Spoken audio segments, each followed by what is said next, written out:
போர் அந்த மாதிரி முறைகளை வந்து பார்த்தீங்கன்னா முன்னொரு காலத்துல எல்லாம் நடக்கும் ராஜாக்கள் மூலமாக.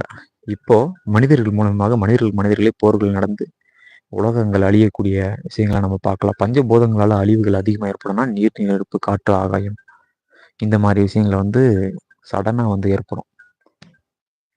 இறைவன் எப்பவுமே வந்து திட்டுனாலும் சரி, நம்ம கோவத்துல நம்மளுக்கு இது கொடுக்கல, அது கிடைக்கல, பணம் கிடைக்கல, நமக்கு தேவையான ஒரு விஷயங்கள் கிடைக்காம இறைவனை வந்து திட்டும்போது தன் பிள்ளை எப்படி வந்து தன் தாய் தந்தையை திட்டுவதும் அன்பாக சேர்ந்து கொள்வதும் எப்படி வந்து நடக்குதோ அந்த மாதிரி இந்த இறைவன் என்று சொல்லக்கூடிய ரொம்ப பிடித்தமான அனைத்து விதமான தெய்வங்களும் இருந்தாலும் சரி, சிறு தெய்வங்கள் பெரிய தெய்வங்கள் வரை அனைத்துமே வந்து பார்த்தீங்கன்னா அந்த ஜீவனுக்குள்ளாடணும், அன்பான அந்த ஜீவனுக்குள்ளாடணும். அப்போ அது போல அவங்க வந்து அன்பை வந்து அரவணைச்சுப்பாங்க.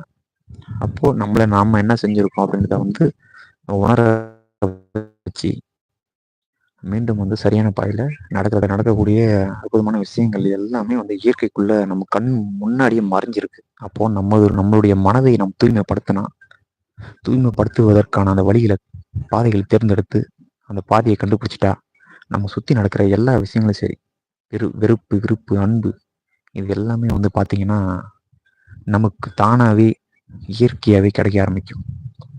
அதுக்கு நம்ம மனதை முதல்ல நம்ம வந்து சுத்தப்படுத்தினாவே மற்ற விஷயங்கள் எல்லாமே சரியா வந்து நடக்க ஆரம்பிக்கும். ஆனா நமக்குள்ள அந்த இறைவன் வந்து உடல் என்னும் பஞ்சபூதங்களால் உருவாக்கப்பட்ட அந்த உடல்ல இருந்து இறைவன் வந்து எப்படி வந்து இது பண்ணியிருக்கான்னு பார்த்தீங்கன்னா மனம் என்று ஒன்று படைக்கப்பட்டு அது மூலமாக அனைத்து விஷயங்களும் உருவாகவும் அது மூலமாக அளவுக்கு மேல அமுதம் நஞ்சு என்ற மாதிரி பழமொழிகள் எல்லாம் முன்னோர்கள் சொல்றதை நீ கேள்விப்பட்டிருக்கேன். அந்த மாதிரி இதுலயுமே வந்து பார்த்தீங்கன்னா ஒரு அற்புதமான விஷயங்கள் வந்து நம்ம வந்து உணர முடியுது. நம்ம மனசுக்குள்ள நினைக்கிறது அடுத்தவங்க வந்து கண்டுபிடிக்க முடியாது. நம்ம ஆப்போசிட் ஒருத்தர் நின்றுட்டு இருக்காங்கன்னு வச்சுக்கோங்களேன், நாம் அங்கே நின்றுட்டு இருக்கோம்.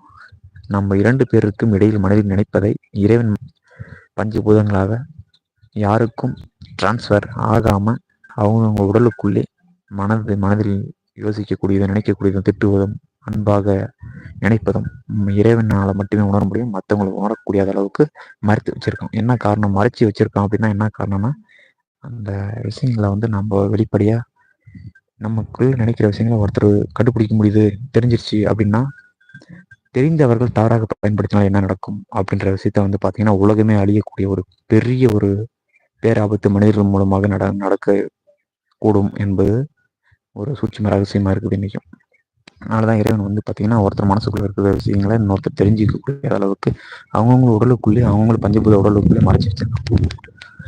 இதெல்லாம் வந்து ரொம்ப ஒரு ரகசியமான விஷயங்கள் தான். அதனால நம்ம கிரியா யோக பயணத்துல இந்த பதிவுகள்லாம் நீ உள்ள போய் பார்த்தீங்கன்னா ஏற்கனவே போட்டிருப்போம் பதிவு நம்முடைய சேனல்ல, வேலு கிரியேட்டிவ் சேனல்ல உள்ள போய் பார்த்தீங்கன்னா ஒவ்வொரு பதிவுல வந்து அனுபவ முறைகள் சொல்லப்பட்டது தான். எல்லோரும் ஒரு சில விதமான அவங்க வந்து அவங்க அனுபவத்துக்கு ஏற்ப சொல்லியிருப்பாங்க. நாமளும் வந்து நம்மளுடைய அனுபவத்துக்கு ஏற்ப ஒரு சில விஷயங்களை வந்து சொல்லியிருப்பாங்க.